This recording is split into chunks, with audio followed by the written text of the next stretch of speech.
teman-temannya ini tampak tidak suka ketika dia memberikan tugas yang sulit atau deadline yang mepet misalnya.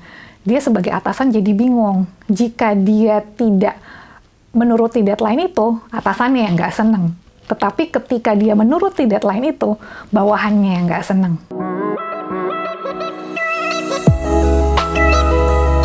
Halo, selamat datang di episode kedua The Career Talk with Viva Sancati.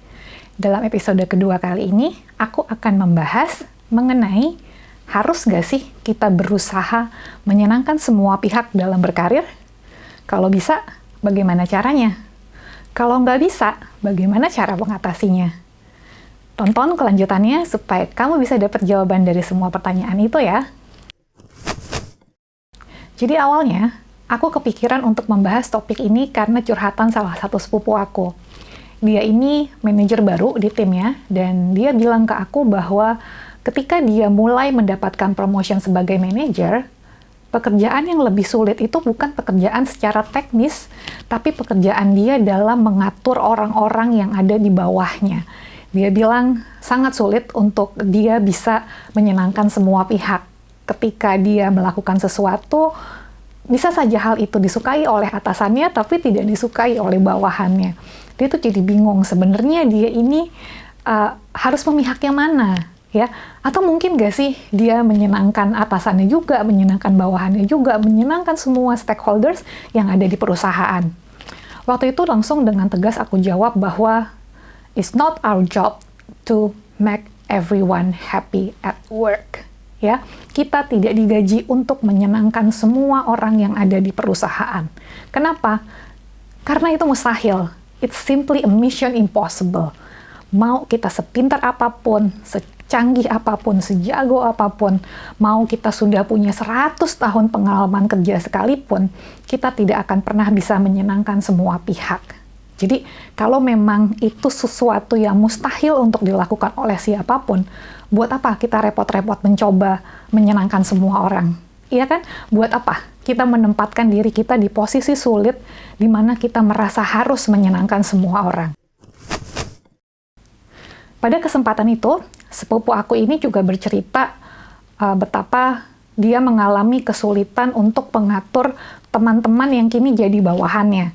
Jadi awal join perusahaan, mereka ini berada di satu level yang sama, tapi karena dia mendapatkan promotion, otomatis dia menjadi atasan dari teman-temannya itu.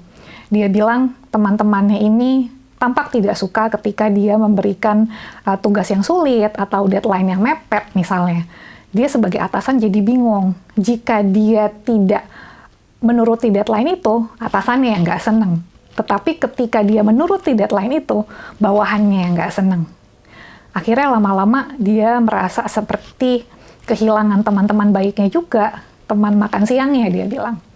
Lalu saya jawab, saya bilang, jika pertemanan itu membuat kita sampai harus memilih antara pekerjaan dengan pertemanan, maka itu sudah bukan lagi pertemanan yang sehat.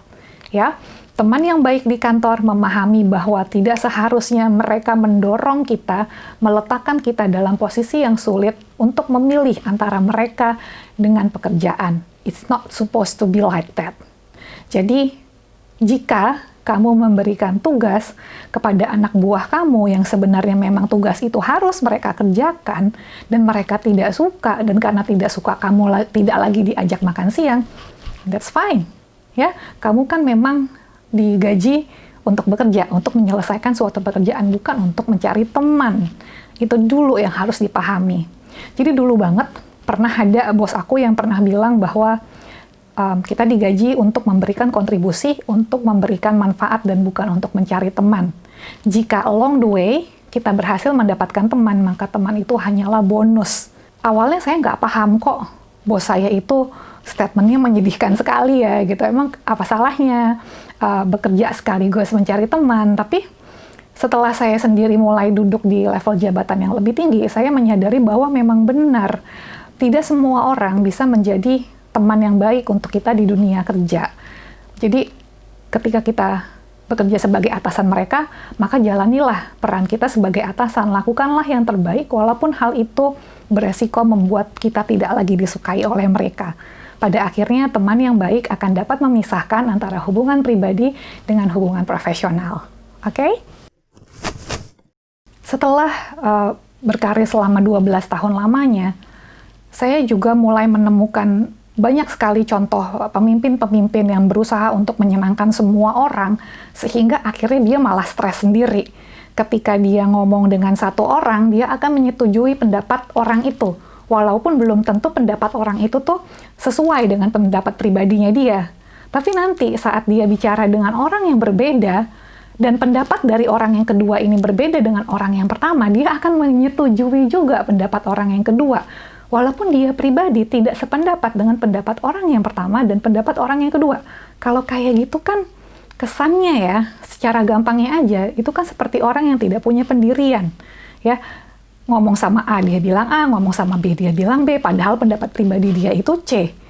Bisa nggak kita jadi pemimpin yang efektif dengan cara yang seperti itu? Bayangin nanti, staf dia yang pertama itu ketemu dengan staf dia yang kedua, masing-masing merasa pendapatnya sudah disetujui oleh atasan, padahal dua pendapat yang berbeda, bisa ribut nggak mereka berdua? Bisa banget. Ya, masing-masing akan ngerasa, oh pendapat saya yang di-approve oleh atasan.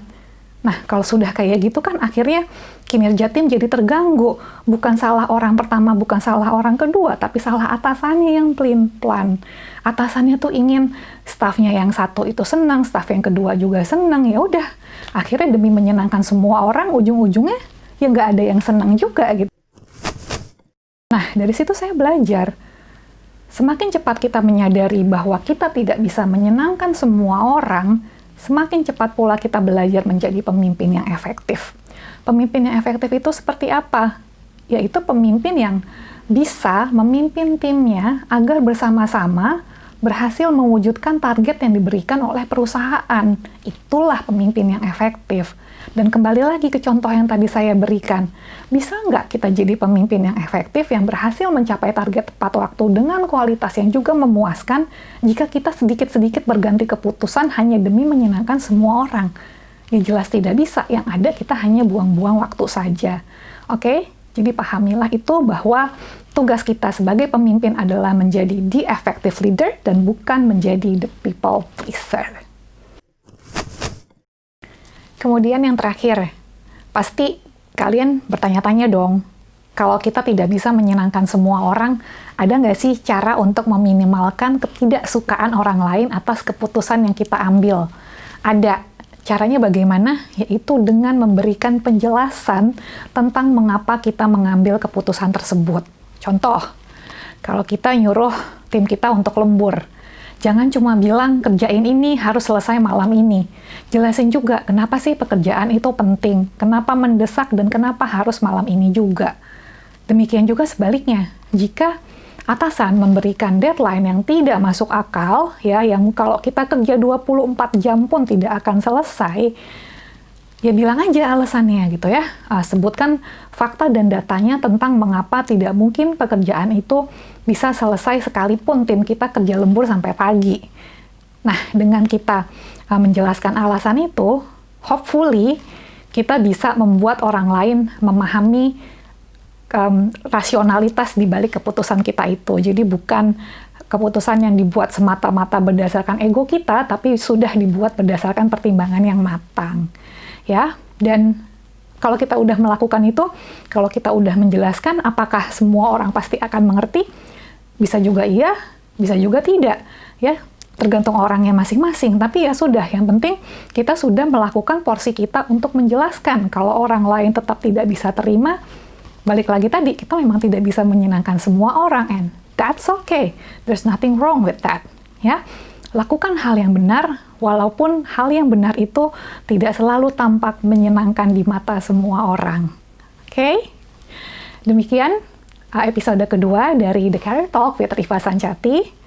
Kalau masih ada pertanyaan mengenai topik di episode 2 ini, kamu bisa kirimkan pertanyaan kamu ke rifa_sancati@yahoo.com. Tulis nama kamu atau nama alias kamu dan tulis juga pertanyaannya. Aku akan jawab pertanyaan yang paling menarik di Ask Rifa Anything episode kedua minggu depan. Sebelum aku mengakhiri video ini, sekali lagi aku mau mengingatkan untuk jangan lupa baca buku aku yang judulnya The Little Handbook for Big Career. Bukunya bisa kamu pesan di Tokopedia, Shopee, dan e-book di Google Playbook. Semoga bukunya bisa membantu kamu untuk menjadi the effective leader. Thanks for watching.